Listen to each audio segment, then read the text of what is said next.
Hello বন্ধুরা, কেমন আছো? আশা করছি সবাই ভালো আছো।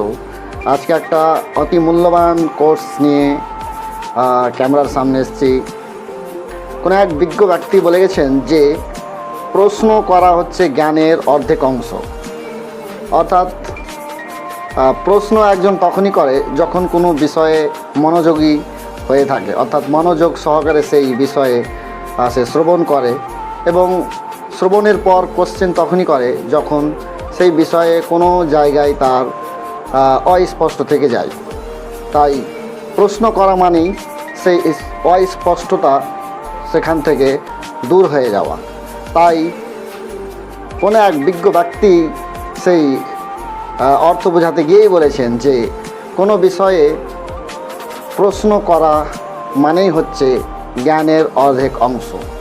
তাহলে কোনো বিষয়ে আমাদের মনোযোগী হয়ে বিষয়